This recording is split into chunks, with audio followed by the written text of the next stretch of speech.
Can you hear me? Okay. Well, thank you very much. Before I start, I just want to apologize first off for the accent. I can't do anything about it. I was born with it and I'm stuck with it. But I'll try to speak slow enough that people can understand and hear what I have to say. Just to start off, I just want to thank you for the kind introduction. And I would like to thank, if I could, CPA Global and Dr. Argoel for organizing this conference. It's a wonderful thing that he's done. I also wanted to thank our honorable panelists who joined us this morning, the panelists that are joining us this afternoon, and all those panelists that will be joining us in the next few days. And in addition, I just wanted to thank all of you for participating in the conference and to take part in the conference, and I hope that everyone will be contributing with their presence and participation. Now, we're here today under the banner of, as you see, innovation and intellectual property. And we're here in order to discuss linkages between innovation and intellectual property and how we, members of the intellectual property profession, or fraternity if you wish to call it, can make those linkages positive ones in order to foster innovation. But to do that, we really need to know what is innovation. And that's the question that we're going to be looking at. So to know what innovation is, I decided to go to the dictionaries. And the first dictionary I went to, since I speak English, I went to the leading authority of the English language, which is the Oxford English Dictionary, to see how they defined innovation. And there I saw innovation defined as a process for making changes in something established, especially by introducing new methods, ideas, or products. Well, when I look at that, there was no mention there about intellectual property or how it fosters innovation. So I said to myself, well, where can I find this link? And I said, the Americans. The Americans always love innovation. Certainly they'll make the link. So I went to the Merriam-Webster Dictionary, which is perhaps the best known American dictionary, to see how it defines innovation, and I guess I should have known better. But there I saw Merriam-Webster defined it as being a new idea, method, or device. Again, there was nothing in there about intellectual property. Now, getting a little bit worried, I decided, okay, now I've got to go to the one source that I thought would certainly give me a good indication and a good definition with a link between innovation and intellectual property, and that's the World Intellectual Property Organization. And there, in a document that they have grandiosely entitled The Role of Intellectual Property in Innovation and New Product Development, I found a definition of innovation where they defined it as being developing a new idea and putting it into practice. Well, there's nothing in that definition about innovation or about IP. That's the problem. It's just there. There's no IP. So what is the link? Indeed, is there a link at all? After all, history is full of examples where technological innovations happened in the total absence of a patent or an intellectual property protection system. We have examples, for example, in early Mesopotamia, at the dawn of civilization, we saw the development of this piece of technology. Not a very complicated one, but it is perhaps the single most important technological development in history, and one in which we still use to this day. I know I came in on a vehicle that had 4 of these. Some of you may have come in on one that had 3. I've seen a few of these chut-chuts. But in any event, I bet you most of us took a vehicle that had wheels on it. And here it is. And yet, this piece of technology was developed in the total absence of a patent or an intellectual property protection system. Although I have to admit, I have seen some people try to patent this recently, many times in the past also, so you never know what you're going to come up with. But in any event, the wheel is really a case of where it was developed and a case of where necessity was the mother of invention. So I started looking around from other places, and I went in China, for example. There's many examples of technological innovations that were both developed and put to use, to follow the Whiteboard definition, in the absence of a patent or an IP protection system. There are things like rudders for ships, which the Chinese developed many years ago. You had the four great inventions of China, which were gunpowder, papermaking, printing, and this thing, which is a compass made from lodestone and magnetic materials. There was always the famous south-pointing chariot, which was useful not only in telling you what direction you were going, but also in measuring the distances which you had gone. There were things like very complex gearing and mechanism systems like you see in this loom here. Those were all developed in those particular days.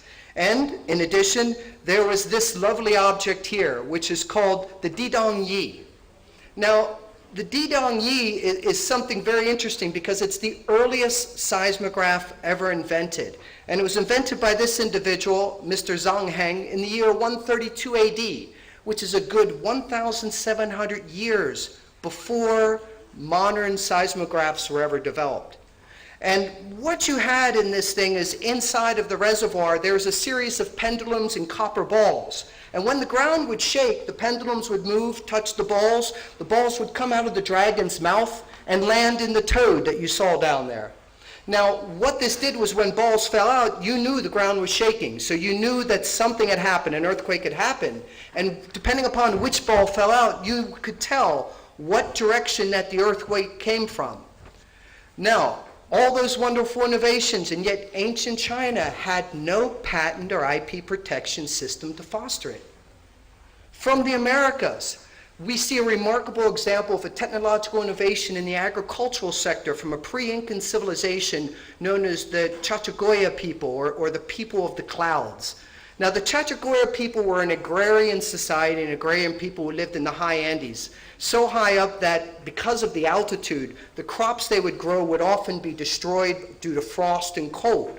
So what they did was that they developed, and this just gives you an example. I mean, we're looking at the elevation here is 3,780 meters. When I get that high, I'm sucking wind. It's very, very high up, very difficult. But at those altitudes, you do have problems with frost. And what they did was they developed a system called raised bed flood planting, where what they would do is they would raise the beds of earth up, plant in the raised beds of earth that you see there, and then around the raised beds of earth, they would put in canals full of water.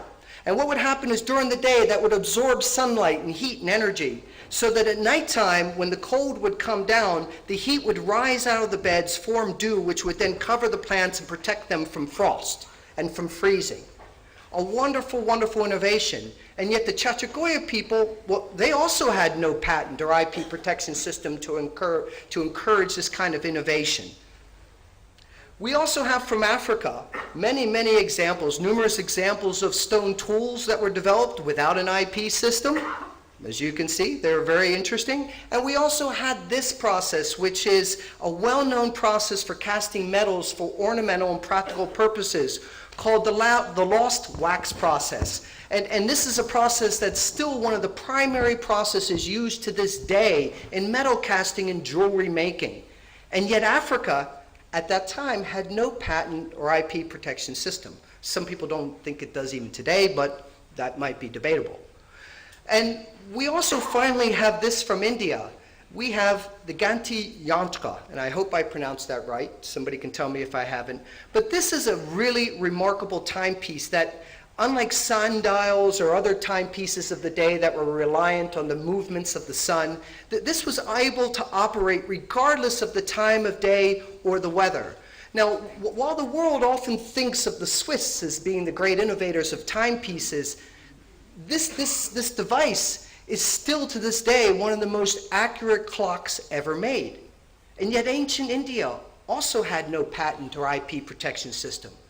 So there you have it. You have examples from all over the world of how innovation happens naturally, or organically, if you will, without the existence of it or the need for a patent or an IP protection system. In each case, the people innovated, and they did it not for getting patents or for IP, but to solve problems and improve their lives and improve the lives of the society in which they lived. And those who would have less IP than more would point to these types of innovations to say that IP is not needed for innovation to take place. And indeed, in recent years, we have seen the rise of individuals, they've come to prominence, who would have us believe that IP stifles and prevents innovation, and that the world's patent and intellectual property systems are broke. Such persons often point to the existence of patent trolls, lovely one here, patent thickets, people have seen this, and also things like patent wars, and the need for compulsory licensing as being examples of where IP systems of the world are broke, or at least operating less than optimally so as to stifle innovation. These people would have us weaken or even eliminate the patent or the IP protection systems that exist now entirely in order to, as they say, free up such innovation. Individuals would tell us that the technology and the innovation is all around us and would continue to advance on its own without the need for an IP protection system to foster it. But would it? Consider these facts. In Europe, IP-related industries and what they call IP-intensive industries accounted for 450 billion euros worth of economic activity. In addition, it accounts for 5.2 million jobs, which is nothing to sneeze at in an economy where you have 20% unemployment. In the United States, what we have seen is that IP-intensive industries account for 40 million jobs, which is approximately 27.7% of all the jobs that exist in the United States. Merchandise exports of IP-intensive industries totaled $775 billion in 2010, accounting for 60.7% of total U.S. merchandise exports. In addition, IP-intensive industries have accounted for about $5.06 trillion in value added to the United States economy, which comes to approximately 34.8% of the U.S. GDP. Amazing amounts. In addition, average weekly wages for IP-intensive industries was $1,156 in 2010, or 42% higher than what we saw in non-IP intensive industries. So these are the things that we're looking at. And those are some impressive figures by anybody's measure. And they show that IP can really work. Indeed, so much so that the U.S. Department of Commerce reported in its recent report to Congress that the U.S. economy relies, the entire U.S. economy, I should say, relies upon some form of intellectual property for its money-making operations. So I think there's, in my opinion, there really is no coincidence that the explosion of technological advances in the world that we have seen since the dawn of the 20th century is directly linked to the Paris Convention of 1883 and the subsequent establishment and development of intellectual property systems and quality patent systems, as well as quality judiciaries that can and are willing to enforce IP rights. And I don't think it's any coincidence at all that in those countries of the world where there is not a functioning IP system or not a functioning judiciary, that those are the countries that are among the poorest and the least technologically advanced in the world. So thus, I think it's pretty safe that we can say that IP can, when it lives up to its promise and when it is permitted to, actually foster innovation.